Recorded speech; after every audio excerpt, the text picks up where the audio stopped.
Assalamu alaikum wa rahmatullahi wa barakatuhu. Chers enfants, chers adolescents, nous sommes dans la chaîne Lumière islamique. Nous allons parler de l'unicité de Dieu, de la prière. Que la paix soit sur vous et la miséricorde de Dieu et ses bénédictions. Le comportement du prophète Mohammed, paix et salut sur lui et sur sa famille, était le Coran. Il mettait en application les ordres du Coran et les interdictions d'une manière automatique et naturelle. L'être humain n'a pas été programmé pour la perfection. L'être humain recherche la perfection en essayant d'atteindre cette perfection par les bonnes actions. Les créatures que Dieu a créées et qui ne commettent pas d'erreur, ce sont les anges. Ce ne sont pas des êtres humains. Les anges, créés de lumière, sont des créatures qui obéissent à Dieu à tout temps. Les anges ne désobéissent jamais à Dieu. Et c'est exactement les plaintes que les anges ont présentées à Dieu lorsqu'il a créé l'homme. Ils lui ont dit, « Nous sommes parfaits, nous ne commettons pas d'erreur, nous t'obéissons et nous te louons. Pourquoi créer d'autres créatures qui feront des erreurs et qui ne seront pas parfaits comme nous ?» Dieu explique qu'ils ne seront pas parfaits, c'est vrai, comme nous, mais il y a quelque chose de si spécial dans cet être humain que cela en vaut le coup, même s'il commet des erreurs sur le chemin. Car l'être humain peut atteindre un lieu, un niveau où il peut faire le bien, non pas parce qu'il est forcé, mais parce qu'il le désire. Et c'est là la beauté de la création de l'être humain. Un ange, il fait le bien parce qu'il reçoit l'ordre de Dieu. Il n'a pas le choix. L'être humain peut atteindre une étape où il y a deux possibilités. Il choisit le bien pour le bien, où le voyage n'est pas facile, mais qui est possible. Ou le mal, il le choisit pour faire le mal, ou le voyage est très facile. Il y a beaucoup de questions qu'on se pose. Pourquoi on prie? Pourquoi on jeûne? Quand on prie, qu'est-ce qu'on fait? Qu'est-ce que ça nous rapporte? Le jeûne, pourquoi jeûne-t-on? Qu'est-ce que cela nous procure? Dieu le Très-Haut dit, la prière demeure pour les croyants une prescription à des temps déterminés. Sourate les femmes, verset 103. Ce qui veut dire, la prière est le fondement de la religion. La prière est le rapprochement de Dieu et la parure de l'obéissance. Dieu dit aussi dans le Coran, c'est dans le rappel de Dieu que le cœur se tranquillise. La présence de Dieu dans notre vie peut résoudre n'importe quel problème. Il suffit de reconnaître l'existence de Dieu en étant convaincu de communiquer avec Dieu comme il l'a demandé, en essayant au maximum de suivre les conditions et les recommandations citées dans le Coran. En essayant de suivre des exemples parfaits que sont le prophète, paix et salut sur lui et sur sa famille, et ses successeurs, paix sur eux. L'inexistence de Dieu dans nos cœurs endurcit nos cœurs, nous rend aigris, nous rend hautains, nous rend mauvais et nous rapproche du mal. Dans le Coran, Dieu nous répète sans cesse, il faut utiliser notre intelligence pour réfléchir et faire des recherches pour se rapprocher de lui. ce qui nous permettrait d'atteindre un niveau extraordinaire pour accepter l'existence de Dieu et ses ordres. Mais nous restons inactifs et pensons avoir les réponses à toutes nos questions. Pourtant, nous avons une religion dans laquelle on nous demande chaque jour de demander à Dieu dans notre prière, garde-moi sur le chemin droit, guide-moi, permets-moi de m'inculquer la vérité, permets-moi d'avoir le bon chemin, le pire et pardonne-moi, etc. Le pire, c'est que malheureusement, nous n'inculquons pas la vérité à nos enfants en leur parlant de l'existence de Dieu, en leur apprenant la prière et les recommandations de Dieu.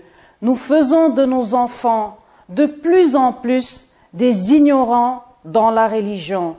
Nous les laissons libres dans le choix. Nous les laissons grandir comme cela. Alors que nous n'avons pas le droit, nous devons, c'est vrai, leur inculquer les bonnes manières, comment se comporter, comment vivre dans la société, mais nous devons tout d'abord leur parler de Dieu, de l'amour de Dieu que Dieu nous porte, de ce que Dieu a recommandé, car Dieu, au final, ne veut que notre bien.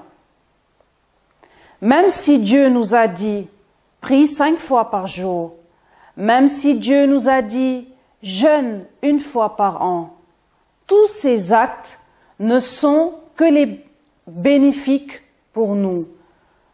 Nous naissons dans le cœur avec l'existence de Dieu, dans notre âme. C'est après que nous choisissons de l'accepter ou pas pour chercher la facilité. Pour atteindre le bonheur et comprendre le sens de mon existence, je dois me poser des questions qui sont essentielles. Qui m'a créé? Qui a créé cet univers? Quelle voie dois-je suivre? Quel est le but final de ma vie? Ces 3 questions sont en réalité les 5 fondements principaux de notre religion. Croire en Dieu, croire en son unicité, croire aux prophètes, croire aux imams, croire en la justice et croire surtout en la vie après la mort. Nous allons essayer de comprendre pourquoi l'homme se pose naturellement toutes ces questions. Dieu m'a créé d'un corps visible et d'une âme qui est invisible. Il a déposé dans la profondeur de mon âme un sentiment naturel de croire en lui. Écoute ce que le Coran, il dit. Telle est la nature que Dieu a naturellement donnée aux hommes. Pas de changement à la création de Dieu. Sourate les Romains, verset 30. Cette âme m'accompagnera tout au long de ma vie, jusqu'à mon retour vers Dieu. Et tout comme mon corps a besoin de se développer et de renforcer en se nourrissant et de se renforcer en se nourrissant, mon âme invisible a aussi besoin de se développer en se nourrissant. Je dois tout au long de ma vie sur la terre lui apprendre qui est mon Seigneur, que m'a recommandé mon Seigneur, qui est mon prophète. Qu'a-t-il enseigné avant sa mort, selon le livre saint, le Coran?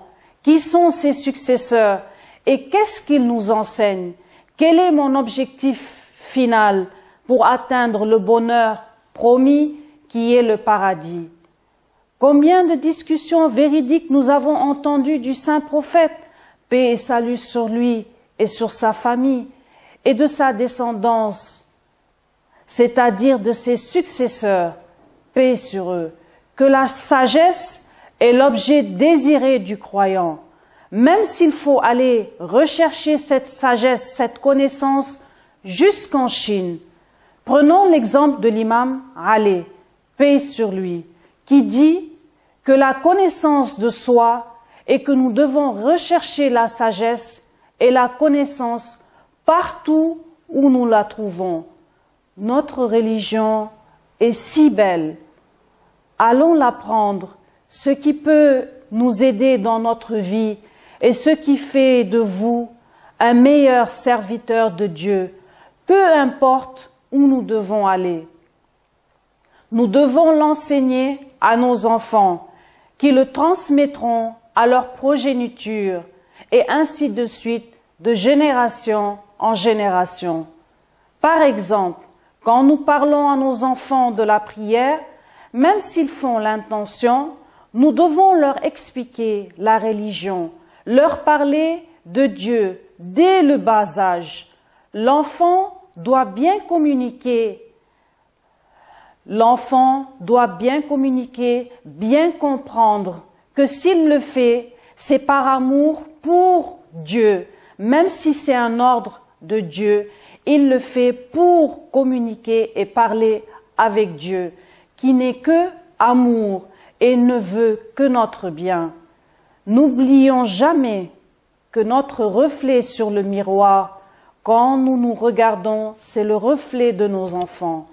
Ils ne reproduisent et ne se comportent exactement que comme nous. Donc si à la base, nous apprenons les bonnes manières, au retour, nous avons que de bons résultats sur les comportements. Et c'est là déjà la base. Dès que je fais un acte, je fais attention. Mon enfant m'observe. Je dois me conduire au mieux dans mon comportement pour que mon enfant le fasse au mieux. Que sont 5 prières pour une journée de 24 heures où chaque prière ne demande que quelques minutes? Ces prières qui sont ordonnées par Dieu nous effacent les péchés, comme éliminent les impuretés. Ces prières qui sont les clés du paradis. Les prières qui sont un chuchotement entre moi et Dieu. Cette prosternation en secret qui me permet de me rapprocher de Dieu. Le prophète Mohammed, paix et salut sur lui et sur sa famille, dit « L'enfant pieux est une odeur parmi les odeurs du paradis. » Lorsque j'observe le monde qui m'entoure, je constate que tout a été minutieusement réglé et que notre univers a été équilibré avec précision. Il y a autour de moi tant de formes de vie dépendantes les unes des autres. L'homme, les animaux, les planètes, les plantes, etc.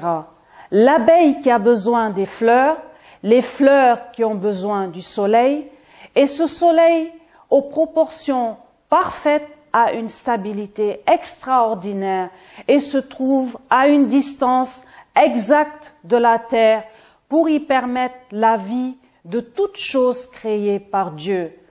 Quant au mystérieux corps humain, on pourrait considérer chacune de ces millions de cellules comme une incroyable ville miniature organisée par la création de Dieu, où tout est ordonné et programmé pour me donner mon apparence.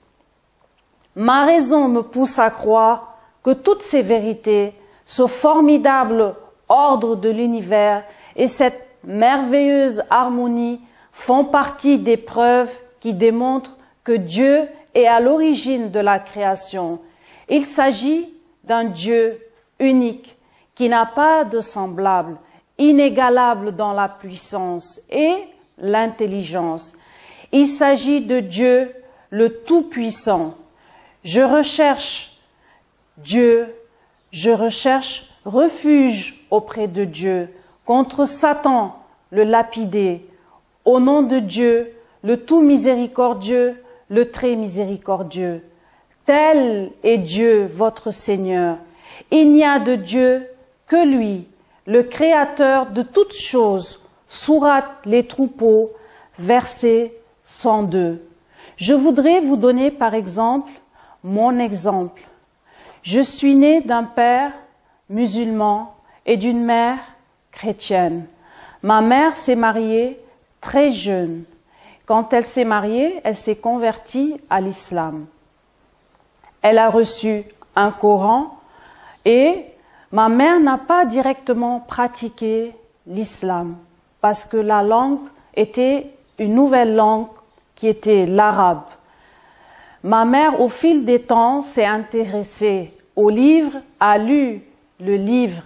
Mais nous, en grandissant, mon père nous mettait toujours à ses côtés pour apprendre la prière. Mais c'était pas évident d'apprendre cette nouvelle langue pour nous, puisque dès le bas âge, nous ne parlions que arabe, que français, pardon. En grandissant, j'avais des amis et j'étais très jalouse de mes amis, parce que mes amis toujours étaient en train de chuchoter avec Dieu, toujours se prosterner pour parler avec Dieu et faisaient leurs demandes à Dieu. Donc je me suis intéressée à la religion. Je me suis intéressée à agrandir ma connaissance pour apprendre la religion. Et jusqu'à aujourd'hui, je suis en train d'apprendre la religion, l'islam. C'est vrai, ce n'est pas facile, mais c'est possible. C'est pour vous dire que rien n'est impossible.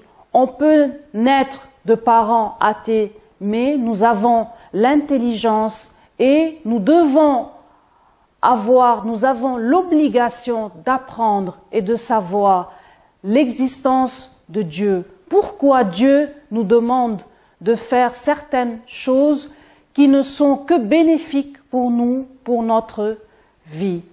Donc aujourd'hui, me voilà musulmane, complètement musulmane, assume ma religion et très fière de cette religion dont je suis en train d'apprendre mes enfants pour ne pas commettre les erreurs que mes parents ont commises. Mais Dieu merci, toute erreur est réparable. Voilà pour aujourd'hui. Que la paix et la miséricorde de Dieu soient sur vous, que Dieu nous guide et nous trace le chemin, s'il plaît à Dieu, qui est le chemin du paradis. Merci à tous.